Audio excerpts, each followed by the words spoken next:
So this is the movement that goes in my big antique cuckoo quail clock that Steve Faler just got through repairing the case for me, and it's nice and clean. I'm just going to oil it. I'm not going to take it apart because the function test was proper, except for I was putting the spring on for the cuckoo bird, and I got it on wrong. I take that back. I don't have it on wrong. It comes back like it's supposed to. It's just that it doesn't come back far enough because I don't have the trip lever, which is this lever right here, back far enough.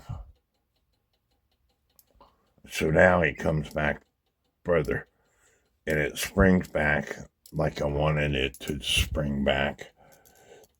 And this one is kind of weak, so I'm going to tighten it up some.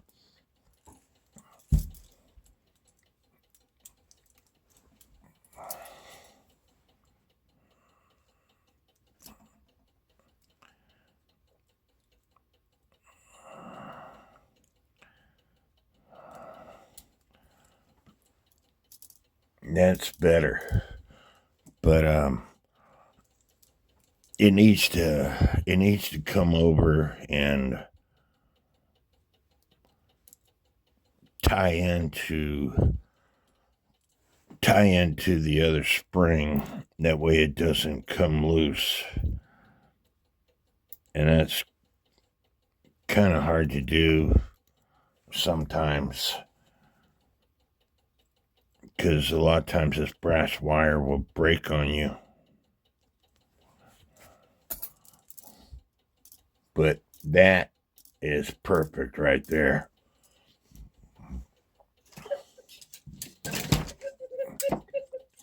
When I moved upstairs, these parts were not in a location where I could find them. I had to look through my upstairs to find my parts. They got little nails coming through. This is the quail, and its foot is not in the log where it needs to be.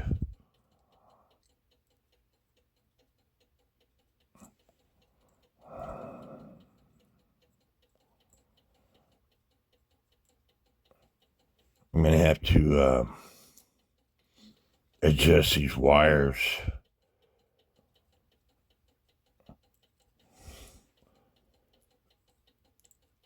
because right now he's not operating properly.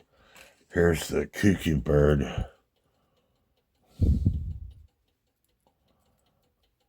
and it operates properly.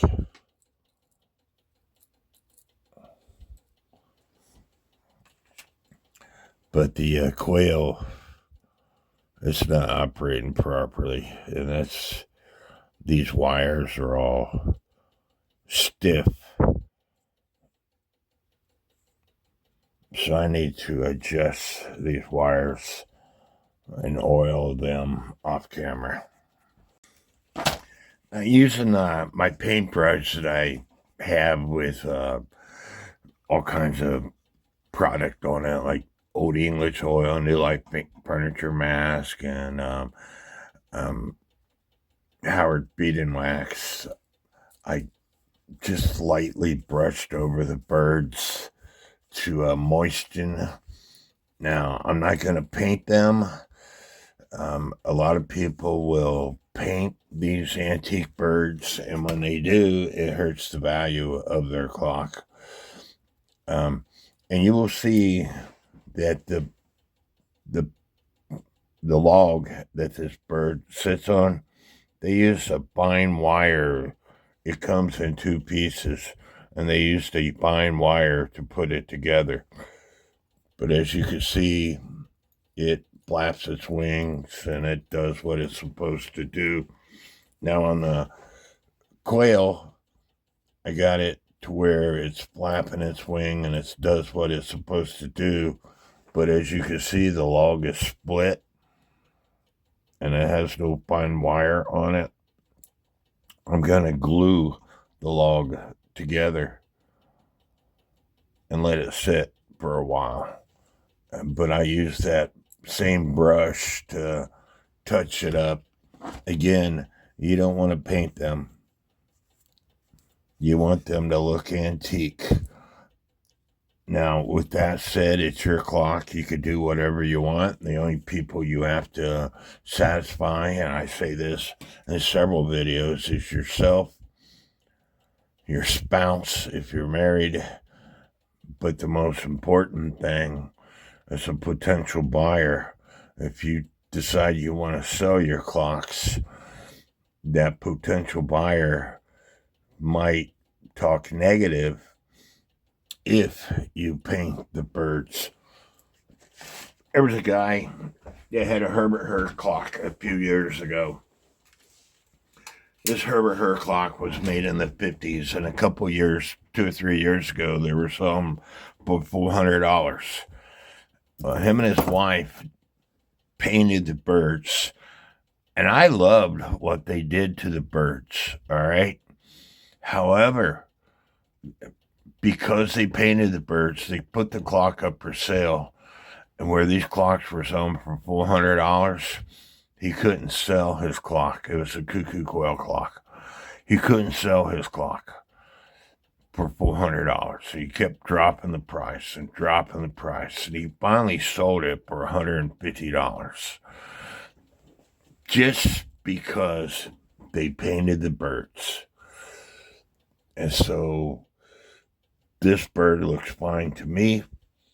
And again, the only people you got to please is yourself, your spouse, and a potential buyer. So if you plan on selling your clocks, you want to make sure that you keep them as original as possible. Now let's talk about the front, setting up the front. This cannon pinion, which is the minute pipe, goes on first. And on a cuckoo quail, it has 4 pins. And those 4 pins is what lifts up this wire. And then this spring, 2-pronged spring, goes on this intermediate post. And then this intermediate wheel goes down. But you could already see the hole for the intermediate wheel. And we'll talk about that in a second. And then the hour pipe goes on. And then I just had it. Let me find it again.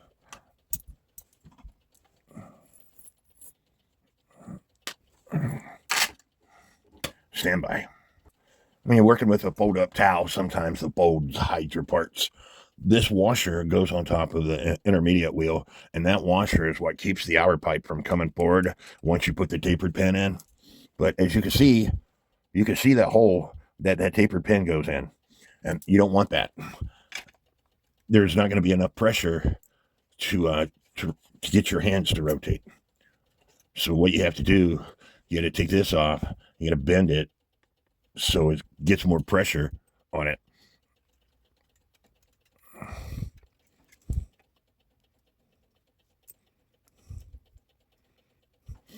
That way, when you put the intermediate wheel down, I'm going to have to push on this intermediate wheel, which will put more pressure on everything.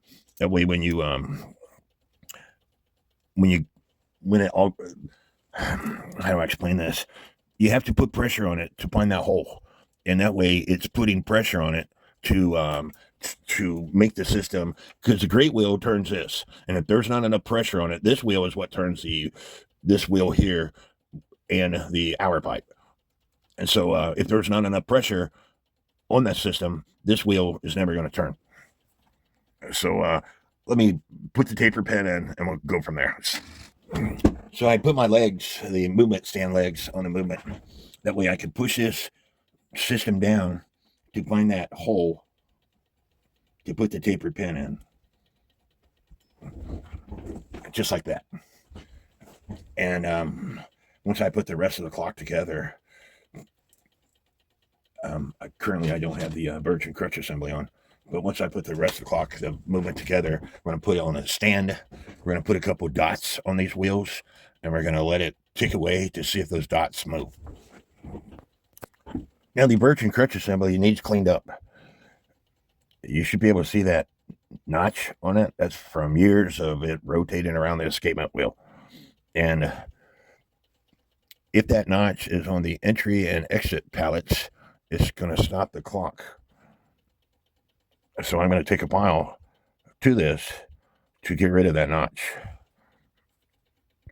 Now, I cleaned up the birch as best I could, putting the birch and crutch assembly back on. This is actually somewhat of adjustment. It lifts up and down, and what you do is you put it together and then you activate it and make sure the teeth are not skipping.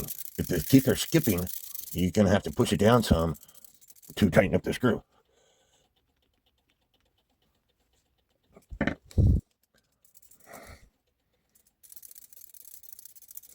There's a pin here, a screw here, and that's where the pivot is. Just give it a little dab of oil now. And I screwed that up. It's supposed to suck the oil back in, but I screwed it up because I went too fast.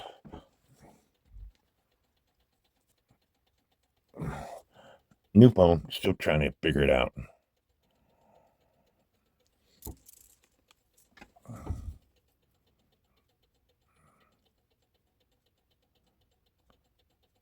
You hold this oiler there, it'll suck it up. And then I still have to oil the pallets themselves, and I'm going to do that with a toothpick. And just put oil on my toothpick and stick it in the movement and put a dab of oil in both the entry and the exit pallet.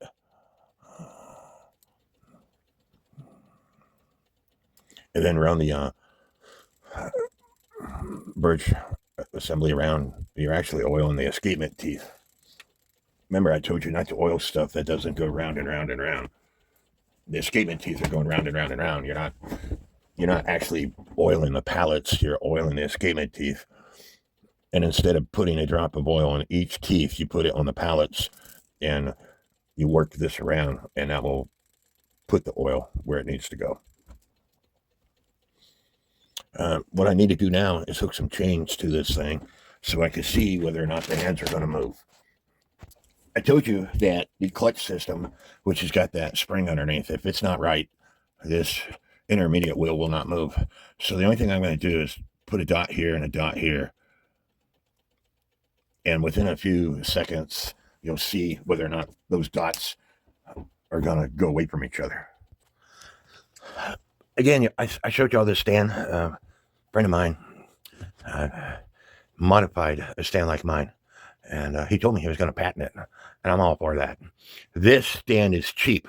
You could find these boards all over the place, especially because of the tornado. It didn't cost me anything to make this stand. This stupid stand right here that I bought, and I paid good money for it, it's a pain in the butt for cuckoo clock movements. I don't like it. Anyway, I got my marks on. I don't know if my water bottle here is heavy enough. Yes, it is. It's ticking away. And we'll watch those marks and see if... I said it was ticking away. It stopped ticking away. Or maybe my water bottle was not heavy enough.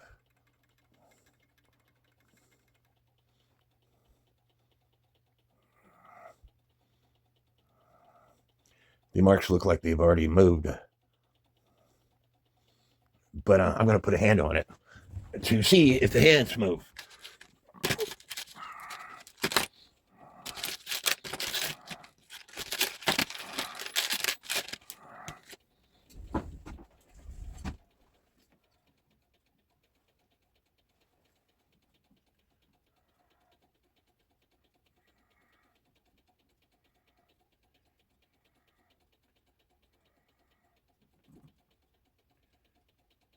I'm having trouble.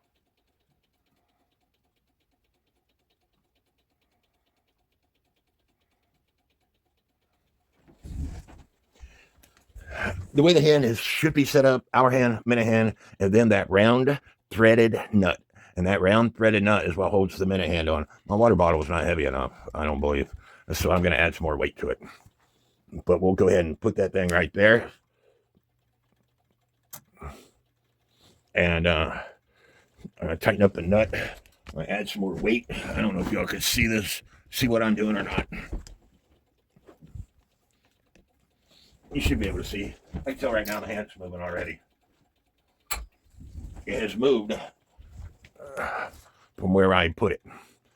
So we're just going to, again, I need to add some more weight. The water bottle was 530 grams. So we'll just add another weight to it.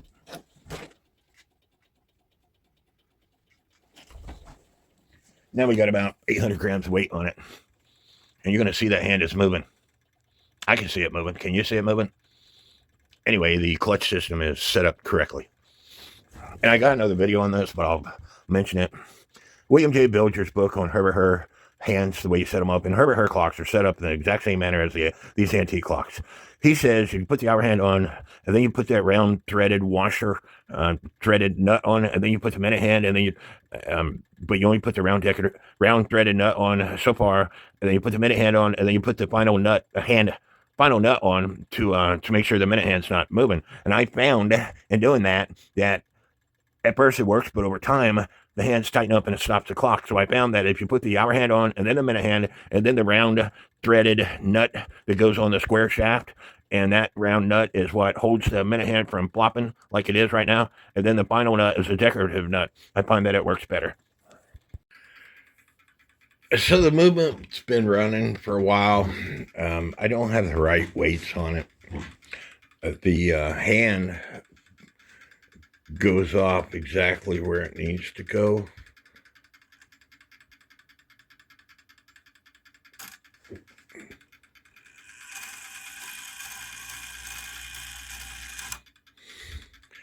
And so I'm happy with that.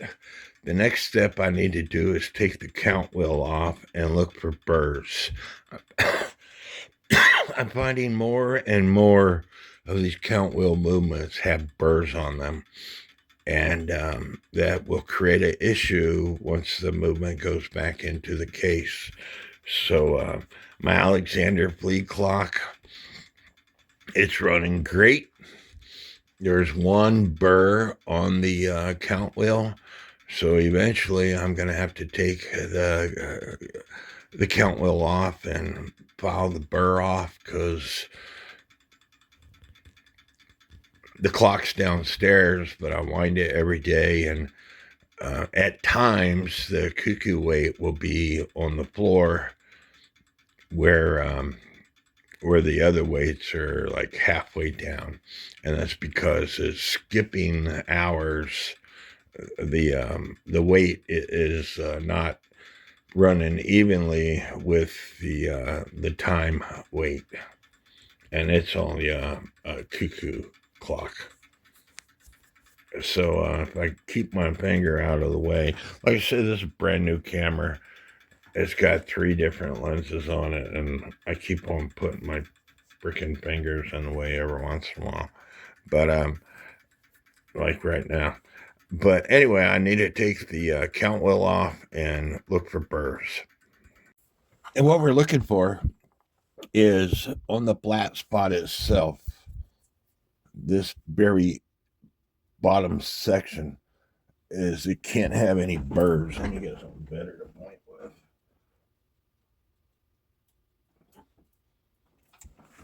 with. On this bottom section of each one of these notches, the flat spot, not the sides, but the very bottom section, it can't have any burrs. If it has burrs, it will, instead of stopping on the hour, it'll hit a burr and it'll cuckoo one more time for the half hour. So this section right here is what we're looking at. I could care less about the sides. You see how this side has got a notch here and then a hump? That shouldn't affect it whatsoever. If there was a burr, if this wasn't flat, then you would want to take a file and flatten the bottom section. Do not, and I repeat, do not take a file to the sides, because if you make the side wider, it'll cuckoo extra times. This clock only cuckoos on the hour.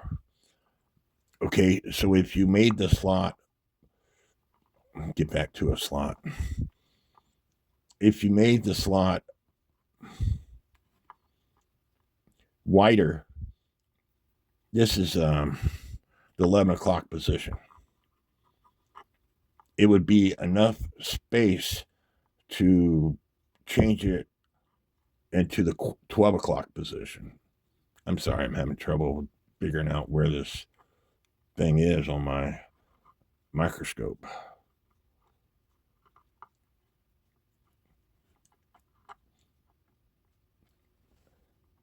Like I said, this is 11 o'clock position.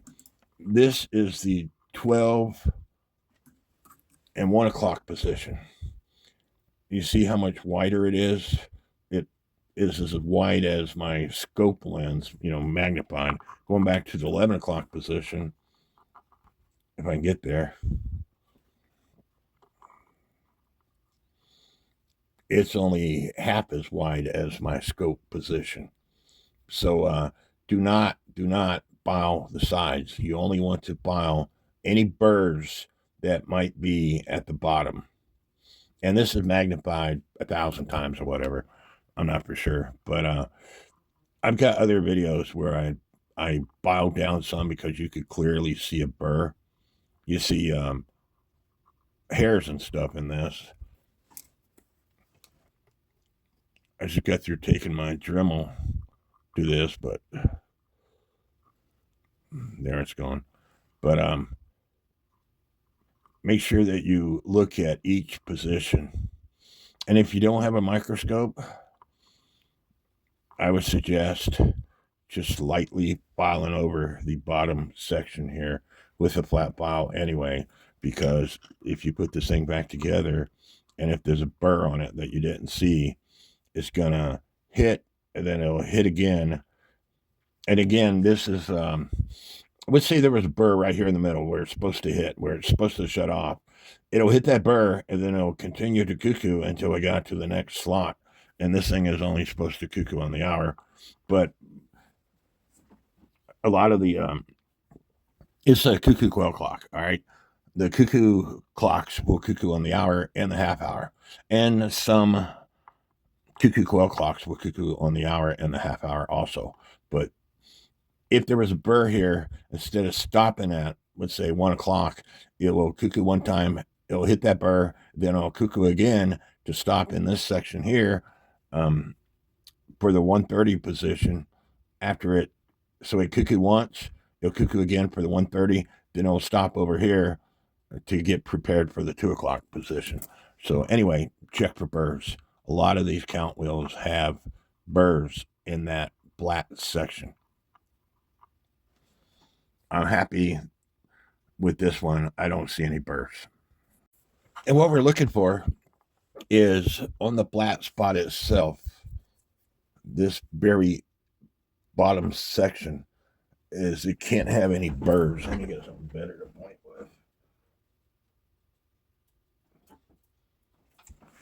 with. On this bottom section of each one of these notches, the flat spot, not the sides, but the very bottom section, it can't have any burrs. If it has burrs, it will, instead of stopping on the hour, it'll hit a burr and it'll cuckoo one more time for the half hour. So this section right here is what we're looking at. I could care less about the sides. You see how this side has got a notch here and then a hump? That shouldn't affect it whatsoever.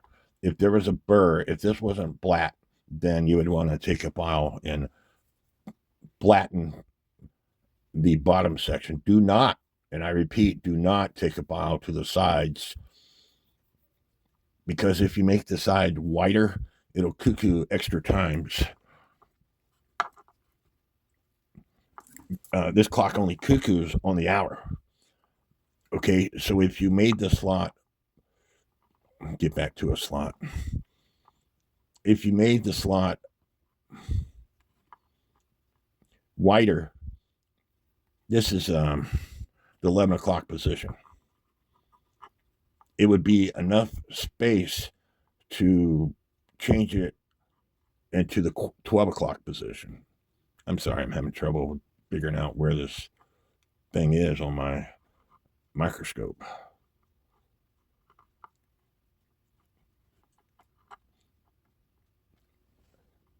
Like I said, this is 11 o'clock position.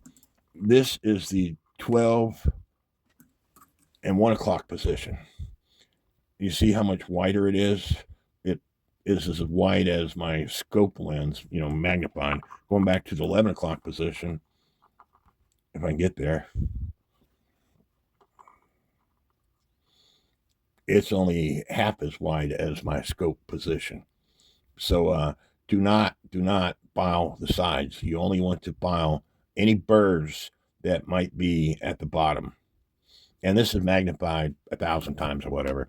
I'm not for sure, but I've got other videos where I filed down some because you could clearly see a burr. You see hairs and stuff in this. I just got through taking my Dremel to this, but there it's going. But make sure that you look at each position. And if you don't have a microscope, I would suggest just lightly filing over the bottom section here with a flat file anyway, because if you put this thing back together and if there's a burr on it that you didn't see, it's going to hit and then it'll hit again. And again, this is, let's say there was a burr right here in the middle where it's supposed to hit, where it's supposed to shut off. It'll hit that burr and then it'll continue to cuckoo until we got to the next slot. And this thing is only supposed to cuckoo on the hour. But a lot of the, it's a cuckoo quail clock, all right? The cuckoo clocks will cuckoo on the hour and the half hour. And some cuckoo quail clocks will cuckoo on the hour and the half hour also. But if there was a burr here, instead of stopping at, let's say, 1 o'clock, it will cuckoo one time, it'll hit that burr, then it'll cuckoo again to stop in this section here for the 1:30 position after it. So it cuckoo once, it'll cuckoo again for the 1:30, then it'll stop over here to get prepared for the 2 o'clock position. So anyway, check for burrs. A lot of these count wheels have burrs in that black section. I'm happy with this one. I don't see any burrs. I don't remember if I put this V-wire on. I don't believe I did. I believe it's original V-wire, but we're going to look at it also after I take it off.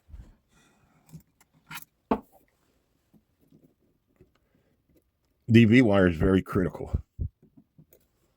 The loops, after you put the thing on, have to be the same diameter, and there cannot be any flat spots in the V-wire. If there is, your clock will not cuckoo properly.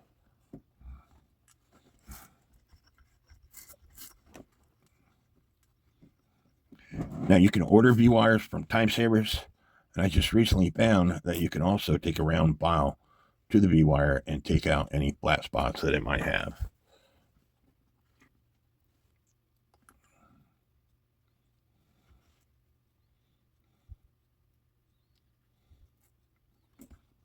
Having a technical difficulty. I see rust. I see flaking that a Dremel will fix.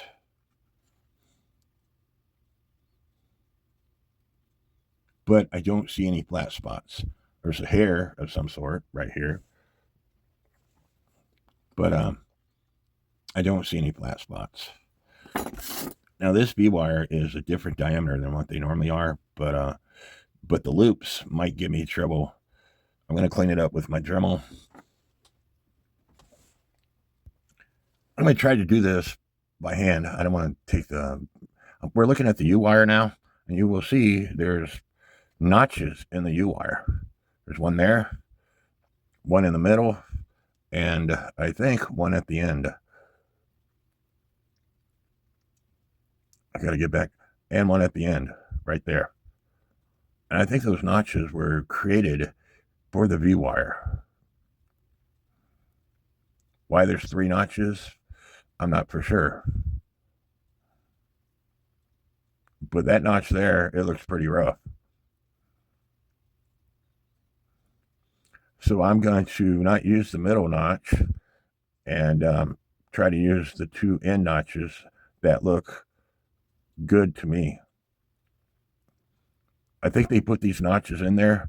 That way the V-wire stays the same size when you spread it apart, which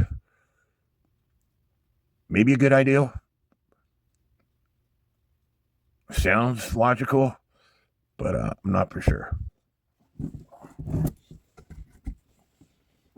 Now, I did clean the V-wire up, if I could find it again. That's the problem when you do a video to help people out. You're not paying attention. Well, I take that back. I'm not paying attention. And so parts are getting misplaced. I just had this stupid V-wire. Here it is. But I cleaned up the V-wire with my Dremel.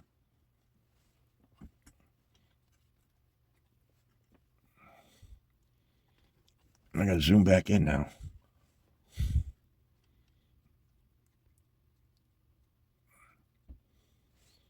And as you can see, you should be able to see, it made it look better. Anyway, I'm happy with it.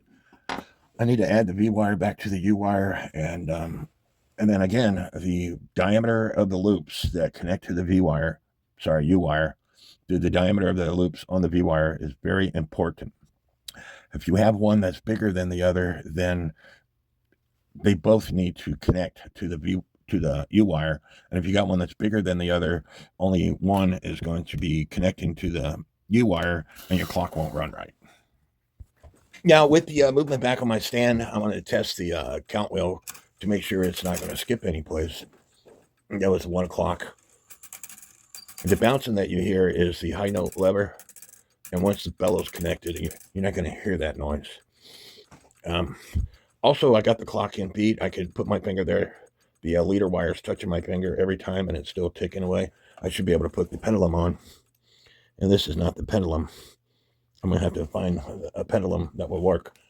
But before you put this movement back in, you want to make sure that the count wheel is fine. And so you want to go all the way through to make sure that it stops where it's supposed to. And as you can see, this lever is not moving once it goes outside. If it was to move, that means the lever that goes into the count wheel is not riding on top of the count wheel, and it needs to be, I don't think I tightened that screw all the way up. And it needs to ride the count wheel as it cuckoos. If it was up too high, it would bounce as it cuckooed, causing this to go like this as it cuckooed. Your clock would be going in and out of the cuckoo would be going in and out of the door as it cuckooed. I was wrong. I got that screw tightened up. However, this count wheel, it's got a lot of play in it. I think I'm going to have to add a washer right here to take that play out.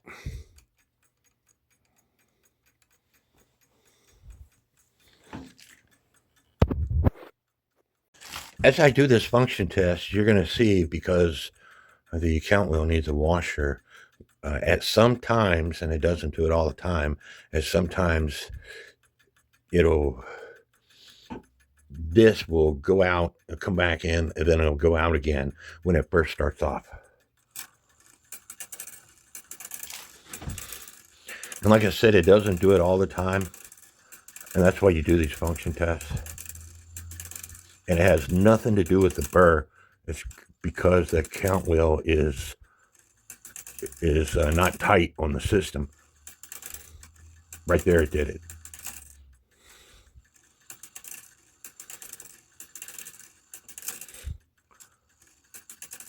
Did it again right there. But once I put a washer between that screw and the count wheel, it should take care of the issue. Did it again. Again, that's why you do these function tests. You should see now that I put a brass washer between the count wheel and the screw, and now this count wheel is nice and tight on there.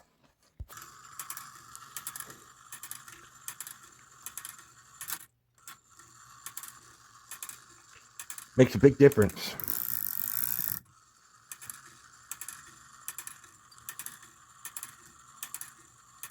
I don't have the high note lever activated anymore. That's why you don't hear that. All the bouncing. You still have the low note lever bouncing. But the wheel's nice and tight, and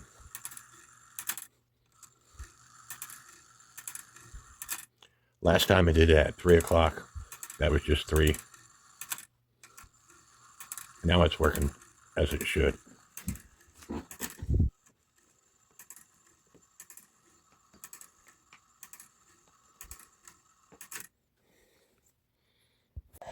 I don't know how it happens, but every time I work on a clock, this is my container for the parts. It seems like, of course, not all these are the parts, but it seems like I always come up missing something. Now I have to have screws that will fit into the bird posts that will fit into these birds, and the smallest screw seems to be this screw right here, which seems to be too big. I don't want to put this screw in there. So I do have some small screws that I found in my parts containers. I have an assortment of screws. So I'm going to choose the screw that I think will be the best to connect these birds. Now, the quail originally had a nail underneath this too. They split this piece in two and they put a nail underneath here. When I put that screw in, it opened up the log again, but using super glue and baking soda, I closed up the log. And when you use your color markers, you can't really tell that I use super glue and baking soda. There's still baking soda on the bird from where I sprinkled it on. But I don't know who invented the super glue and baking soda, but a lot of people think it doesn't work. I'm telling you, it does. I use it all the time. But anyway, the birds are on and they function like they're supposed to.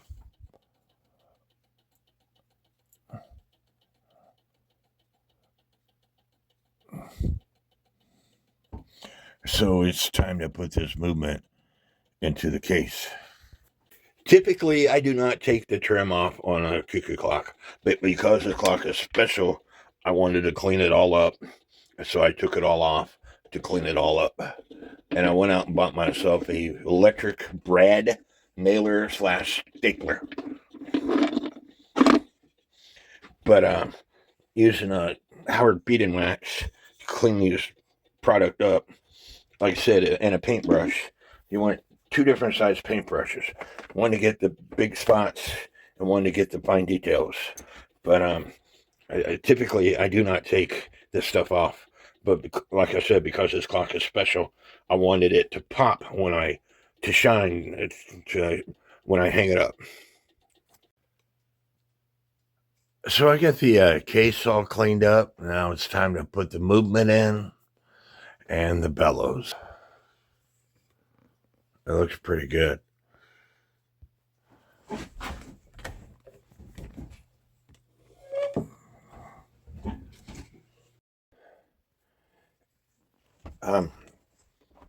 For some reason, there's an extra hole here. They might have changed dials at one time on this clock. And I don't know. I don't know why the extra hole is there. If there was 2 holes, I would say they took out the spring-driven movement and put a weight-driven movement in. But honestly, I don't know. As I mentioned before, this clock has fallen off the wall. And these boards here is when you put the movement in, the screws can fit into them. This board was missing, and so I added that board.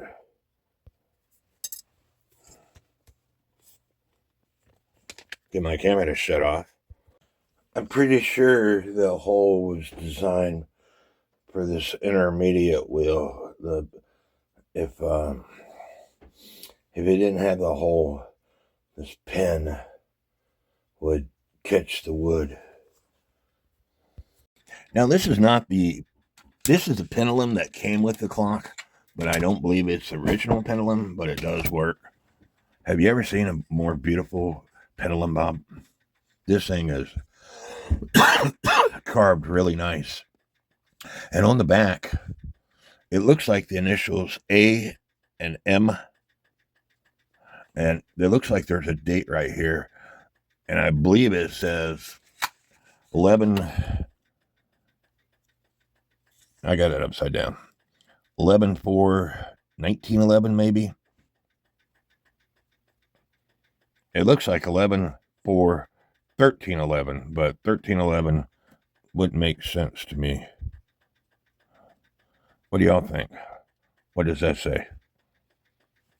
11/4. Not for sure exactly what the last digits are.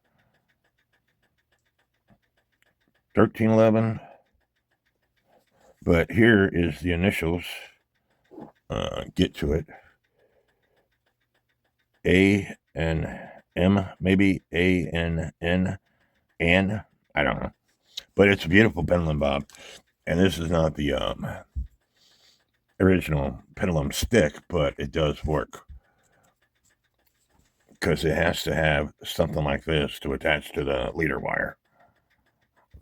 I still got to put the bellows in, but it's taken away. It's been taken away for 15-20 minutes. So I got the quail bellow installed, and like I said, I like doing things one step at a time.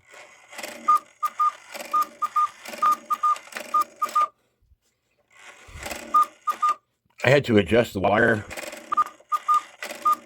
Goes on half, it would play right, and the other half, the wire would get caught as it came up.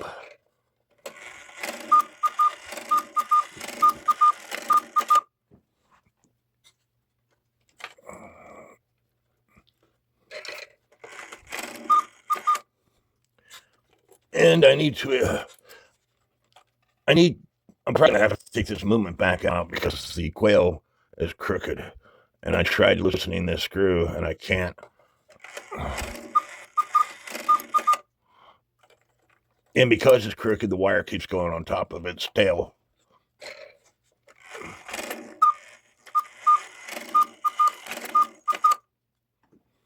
But I'm getting there. And before you get too far along, you also want to make sure that the hands are turning.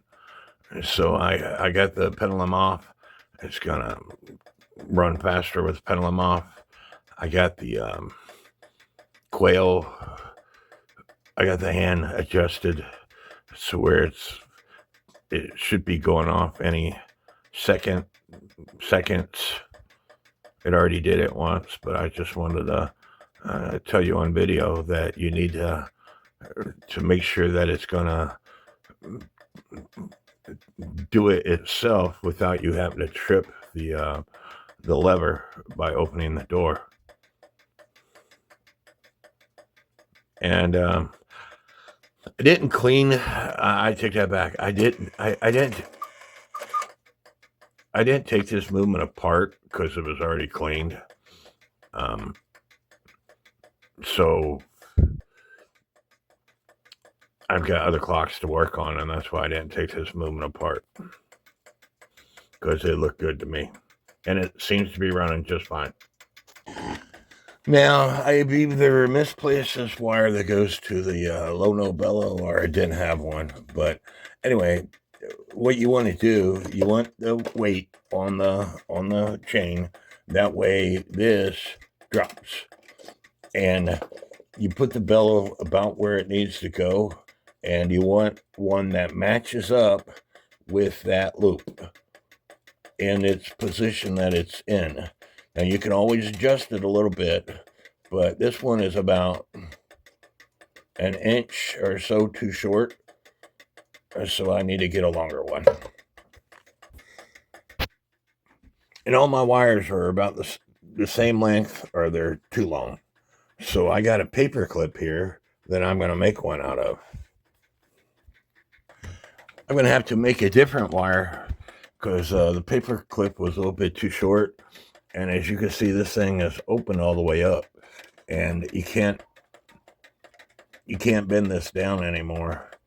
And so this wire needs to be a little bit different.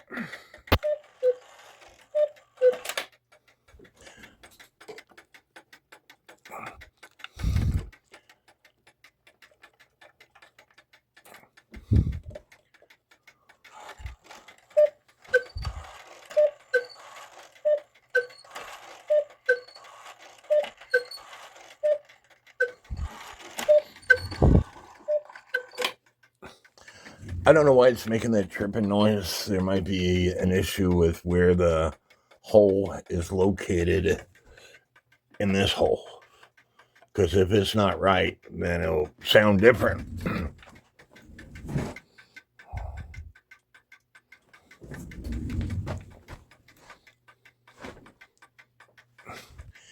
I got it in the original screw holes, and it might be cockeyed a little bit. The top part probably needs to go to the left. But to tell you the truth, I can live with that.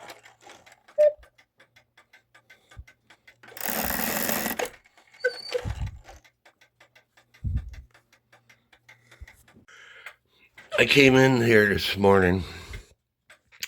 The time weight and the quail weight were on the floor. Cuckoo weight was about where it is right now. And the reason why the cuckoo's not operating properly is because the links per foot. I don't know what I did with the original chain. I put a chain on it. The links per foot on the original chains are 44 links per foot. On the chain that I have on it, it's only 42 links per foot. So when I get the proper chain, I'm sure it'll work better. Now the hands that I have for this clock, or I thought was for this clock, the hour hand, the hole was too big, so it's not going to work. I'm going to have to come up with some different clocks. In the meantime, I'm sitting here taking a break, watching Michael Anderson's, or just Mike's latest video, where he's working on a Grand Sonori bracket clock. And so if you all have not subscribed to his channel, you should do so. The man is very talented. He fixes a lot of clocks that I refuse to fix. Electrical clocks. I don't know much about electrical clocks, but he's very talented, and his way of thinking and my way of thinking are pretty close. But he's very, very good at fixing clocks. And so subscribe to his channel. I'm going to show you what his channel looks like. This is his channel. And so when you're on somebody's channel, this is on a computer. Once you're on their channel, you hit the search button right here. And let me set up my phone stand. Hopefully my phone won't fall. But if you go to that search button there, and this is on a computer. On a phone, it's something different. If you're using your TV, you have to type just Mike, how to repair a cuckoo clock, or whatever you're searching for. So let's say we want to look for bellows. And if he has any video with the word bellow in it, it's going to come up.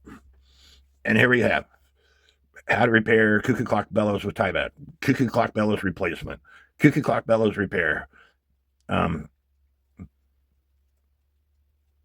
So he has several videos that will talk about bellows.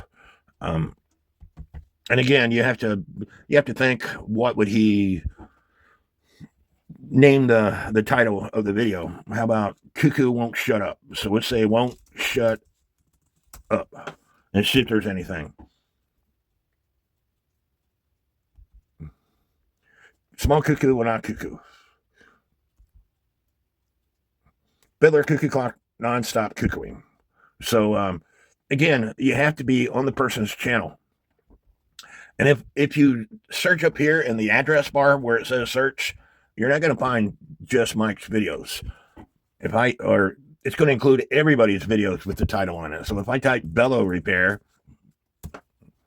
up there, it's going to give you every video out there on YouTube that has to do with bellow repair. So make sure, if you're wanting to watch a specific person's YouTube channel, be on that YouTube channel before you hit the search button.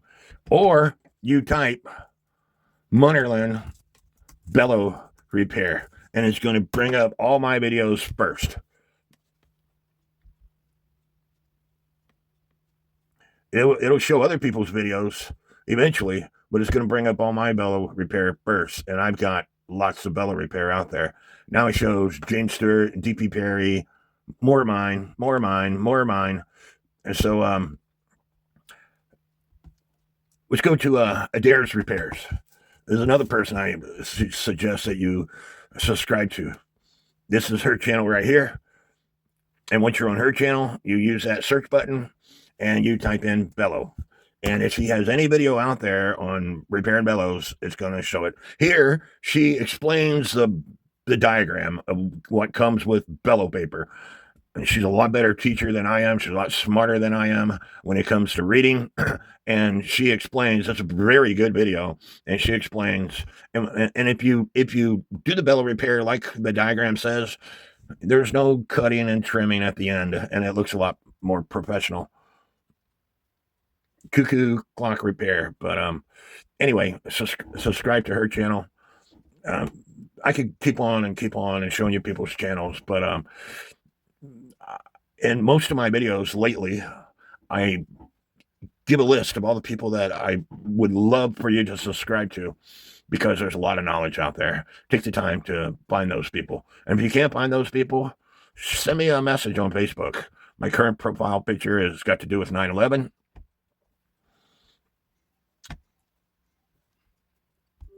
This picture right here, and it might change later. There's a few Mark Munnerlyns out there. But send me a message on Facebook if you can't find somebody's channel of the list that I provide in my videos. Now, if you're looking for somebody's channel that is not of the list that's in my videos, I might or I might not answer you.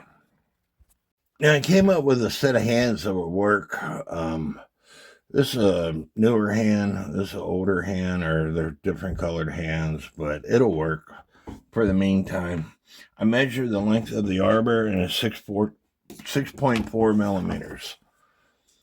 I measured the this tapered file, and I put a piece of tape at 6.4 millimeters.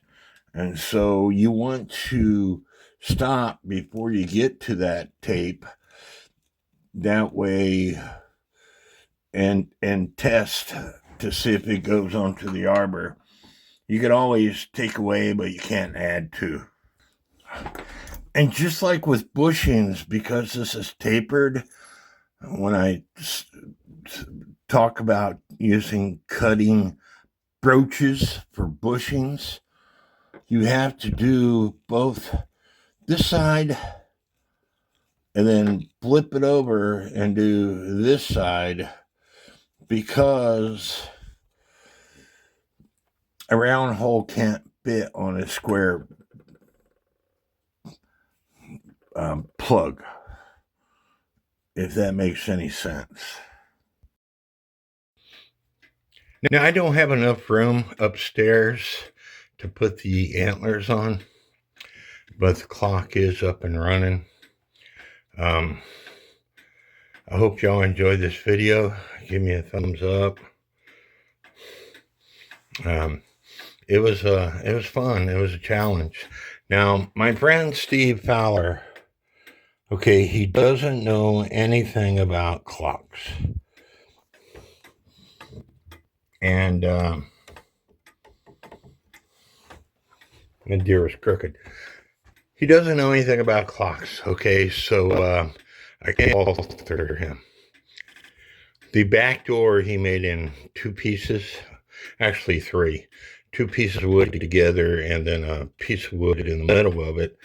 And I don't want the back door being that way. So I took it to a friend of mine who's a cabinet maker, and I'll have the back door in Friday. But with it being two pieces, I'm going to have to drill a hole in the back door because I only bought one gong, and I want to be able to adjust it through that hole of that back gong. Some antique cuckoo quail clocks have got two gongs. My GK does. My Herbert Hur antique cuckoo quail clock only had one gong. So they don't all have two gongs. But anyway, I hope y'all enjoyed this video. Leave me some comments. Subscribe to all the channels that I mentioned earlier. And may God bless each and every one of you. And don't forget to hit that like button. Hope y'all enjoyed this video. Again, I don't know who made it.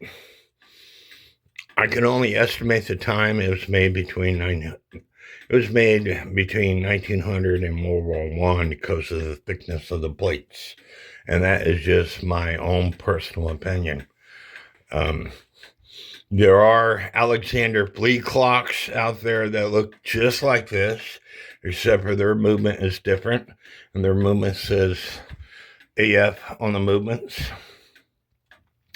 This movement is a mystery to me. If I was to guess, I would say GHS, but GHS uses brass plates to hold the count wheels on, both on the cuckoo side and on the quail side, as I showed you earlier in the video. Anyway, God bless each and every one of you.